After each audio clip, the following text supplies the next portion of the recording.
अगर आपको याद हो, पिछली कड़ी के आखिर में मोबियस और हंटर B-15 एक कांग वेरिएंट से जूझ रहे थे। और फिर सिल्वी आई और उसने उसे खत्म कर दिया। लेकिन लड़ाई में उनका एक टेम्पैड वहीं छूट गया था, वो टाइम डिवाइस। और वो मिला आयरन मैन को। तो आज की कहानी ठीक वहीं से शुरू होती है। आयरन मैन वो टेम्पैड लेकर पहुंचता है निक फ्यूरी के पास। तो पहला सीन है निक फ्यूरी का ऑफिस। टोनी स्टार्क वहां है और डेस्क पर वो TVA टेम्पैड रखा है। टोनी सीधे पूछता है, फ्यूरी, तुम्हारी ये नई एजेंसी TVA क्या कर रहे हैं? उन्होंने मेरे सामने एक साइंटिस्ट को मारा और ये टैम्पैड, ये सब क्या है? कहता है मेरी ऐसी कोई एजेंसी है ही नहीं। बिल्कुल।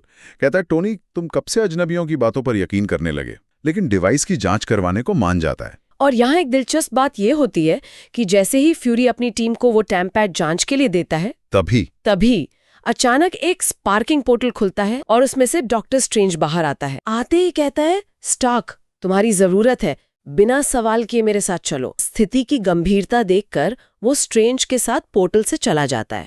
अगला सीन हमें ले जाता है न्यूयॉर्क शहर में। एक नया कैंग वेरिएंट जो दूसरे यूनिवर्स से आया है कि ये पहले वाले से भी ज्यादा खतरनाक लग रहा है। स्ट्रेंज बताता है टोनी को, मैं इससे भिड़ चुका हूँ, इसने मेरी बुरी हालत कर दी थी। सोचिए, डॉक्टर स्ट्रेंज की बुरी हालत, इसीलिए मुझे तुम्हारी जरूरत पड़ी। अच्छा, तो ये कैंग वेरिएंट टेक फोकस्ड है, ये इसे पिछले वालों से अलग बनाता है।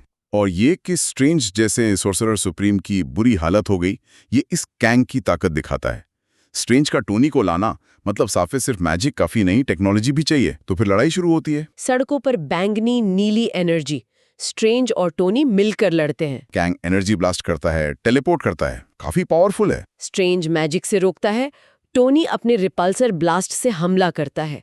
लड़ाई काफी भीषण है, मैजिक और टेक्नोलॉजी का कॉम्बिनेशन दिखता है। ये लड़ाई इंटेंस है, दोनों हीरो अपनी पूरी ताकत लगा रहे हैं, पर कैंग भी वो आसानी से हार नहीं मान रहा। लेकिन फिर कहानी में एक मोड़ आता है। क्या? कैंग लड़ाई के बीच में ही टेलीपोर्ट करके गायब हो जाता है। गायब? बस ऐसी? हाँ, बस वैनिश, पीछे छोड़ जाता है सिर्फ तबाही। टोनी और स्ट्रेंज एक छत पर खड़े उस तबाही को देख रहे होते हैं। इसी बीच टोनी अपने कम्युनिकेटर से फ्यूरी से बात करता है। अच्छा, फ्यूरी क्या कहता है? फ्यूरी कहता है, फौरन मेरे पास आओ, तुम्हें कुछ दिखाना है।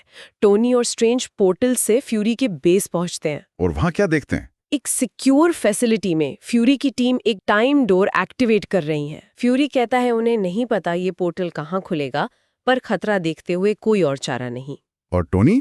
टोनी अपने अंदाज में कहता है, रास्ते में देख लेंगे, और दोनों उस पोर्टल में चले जाते हैं। और ये पोर्टल उन्हें सीधा ले जाता है TVA हेडक्वार्टर्स के अंदर, एक कमरे में जहां स्क्रीन्स पर अलग अलग टाइमलाइंस दिख रही हैं।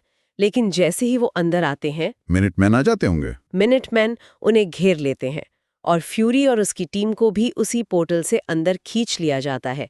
दरवाजा बंद। और फिर आता है वो शॉक स्ट्रेंज के लिए। हाँ, वो महसूस करता है कि उसका मैजिक वहां काम नहीं कर रहा। टोनी भी हैरान है। तभी मोबियस और हंटर B-15 आते हैं। माहौल एकदम टेंस।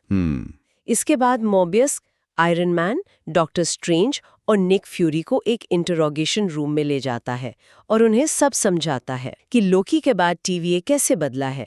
अब उनका मकसद टाइमलाइन प्रून करना नहीं, बल्कि ही हु रिमेन्स के खतरनाक वेरिएंट्स को रोकना है। मोबियस उन्हें लोकी की पूरी कहानी दिखाता है ताकि वो समझ सकें कि मल्टीवर्स अब कितना अनियंत्रित हो चुका है। ये सब सुनकर फ्यूरी क्या करता है? फ्यूरी मोबियस से 2 मिनट अकेले में बात करने को कहता है। मोबियस बाहर जाकर इनकी जानकारी निकलवाता है कि क्या इन्हें TVA में शामिल करना ठीक रहेगा। उसे भी समझ आ गया होगा कि अकेले काम नहीं चलेगा, सहयोगियों की जरूरत पड़ेगी। फ्यूरी लीड लेता है। वो कहता है, चाहे बात हमारी दुनिया की हो या हर एक दुनिया की, हम अब पीछे नहीं हट सकते। शायद किस्मत हमें इसीलिए यहाँ लाई है। ये तो बड़ा शिफ्ट है इन हीरोज के लिए, अपनी दुनिया से निकलकर पूरे मल्टीवर्स की जिम्मेदारी। हाँ, वो TVA की मदद करने को तैयार हो जाते हैं। अच्छा। जब मोबियस वापस आता है, फ्यूरी उससे पूछता है कि आगे का प्लान क्या है। और मोबियस फ्यूरी को सीधे एक ऑफर देता है, TVA के बोर्ड में एक खाली सीट का। अरे वाह, फ्यूरी को TVA बोर्ड में सीट? हाँ, और फ्यूरी फौरन मान जाता है। कहता है कि वो तो तभी राजी हो गया था जब उसने टेम्पैड का डेटा देखा था। फ्यूरी स्थिति की गंभीरता समझ गया है और मोबियस को भी फ्यूरी जैसी रणनीतिकार की जरूरत है। TVA खुद बदलाव के दौर से गुजर रहा है। लेकिन ये प्लानिंग ज्यादा देर नहीं चलती। तभी B-15 भागती हुई आती है, बताती है कि एक और ब्रांच टाइमलाइन पे कैंग की एक्टिविटी डिटेक्ट हुई है। ओह, एक और कैंग। हाँ, मोबियस फॉरेन एक्शन में आता है, एक टीम बनाता है, कुछ मिनटमैन, B-15, आयरन मैन और डॉक्टर स्ट्रेंज। और टेम्पार्ड से निकल जाते हैं उस टाइमलाइन पे। अर्थ 1094, हाँ। और जैसे ही टाइम डोर खुलता है, उनकी तरफ मलबे का एक बड़ा टुकड़ा आता है। स्ट्रेंज फुर्ती से उसे टेलीपोर्ट कर देता है और जब धूल हटती है तो वो देखते हैं सिल्वी। सिल्वी? वो वहां क्या कर रही है? वो अकेले ही एक और नए कैंग वेरिएंट से लड़ रही होती है। अकेले? ओह। मोबियस उसे देखकर कहता है, ओह नो, सिल्वी। और सिल्वी अभी भी अपने रास्ते पे है। मोबियस कहता है पहले कैंग को न्यूट्रलाइज करते हैं, फिर सिल्वी से बात करेंगे। टीम एक्शन में आती है। टीम वर्क काम आता है। हाँ, ये कैंग वेरिएंट भी शक्तिशाली है, पर टीम मिलकर उसे काबू कर लेती है। स्ट्रेंज उसके हाथ काट देता है, आयरन मैन शॉक देता है और B-15 न्यूट्रलाइज कर देती है। लड़ाई जल्दी खत्म। चलो ये तो ठीक हुआ, लेकिन सिल्वी का क्या? यहीं पर मामला थोड़ा पेचीदा हो जाता है। डॉक्टर स्ट्रेंज कहता है, इतनी खूबसूरत गॉडेस से अपने गंदे हाथ दूर रखा करते हैं। सिल्वी गुस्से में है। वो स्ट्रेंज से कहती है, तुम्हें बीच में आने को किसने कहा? ये मेरी लड़ाई थी। और टाइम डोर खोलने लगती है जाने के लिए। वो अकेली ही रहना चाहती है, किसी टीम का हिस्सा नहीं बनना। हाँ, मोबियस उसे रोकता है, लोकी की कसम देता है, समझाता है कि उसके तरीके से केओस फैल रहा है। वो वही कर रही है जिसे रोकने के लिए लोकी ने कुर्बानी दी। पर सिल्वी मानेगी नहीं। नहीं मानती। कहती है, तुम नहीं समझोगे मोबियस, जब तक मेरी सांसें चल रही हैं, मैं ही हूँ रिमेन्स के एक भी वेरिएंट को जिंदा नहीं छोड़ूंगी। उसने मुझसे मेरा सब कुछ छीन लिया। उसका दर्द और गुस्सा अंडरस्टैंडेबल है, पर तरीका बहुत खतरनाक है, अनियंत्रित। हाँ, कहती है, पहले मेरा बचपन, फिर वो, अब मैं तब तक नहीं रुकूंगी जब तक एक एक वेरिएंट को खत्म नहीं कर देती। किसी के सुनने को तैयार नहीं। मोबियस फिर कोशिश करता है। सिल्वी गुस्से में उसे रास्ते से हटा देती है। आयरन मैन बीच में आता है, कहता है मोबियस की बात मानो। और सिल्वी और भड़क जाती है। टीन के डब्बे, तुम जानते नहीं तुम किससे बात कर रही हो? और वो आयरन मैन को अपने जादू से हवा में उठा लेती है। लेकिन डॉक्टर स्ट्रेंज फौरन आयरन मैन को टेलीपोर्ट करके बचाता है। वो सिल्वी से कहता है, लोकी भी ऐसी ही बात करता था और हमने उसे हराया है। एक तरह की चेतावनी। हाँ, सिल्वी गुस्से में उन पर एक ग्रीन मैजिक ब्लास्ट करती है, जिसे स्ट्रेंज डॉच कर लेता है और वो टाइम डोर से निकल जाती है। तो वो भाग गई और उसके पास ही हू रिमेन्स वाला टेम्पैड भी है। उसे ट्रैक करना मुश्किल होगा। मुश्किल, लेकिन नामुमकिन नहीं। यहाँ टोनी स्टार्क अपना मास्टर स्ट्रोक चलता है। वो बताता है, किसने कहा ट्रैक नहीं कर सकते? मैंने उस पर एक ट्रैकर लगा दिया है। अरे वाह, क्लासिक टोनी स्टार्क, हमेशा एक प्लान बी। हाँ, कहता है बस सूट में कुछ अपडेट करने होंगे, फिर हम उसे ट्रैक कर सकते हैं। इसके बाद टीम वापस TVA जाने की तैयारी करती है।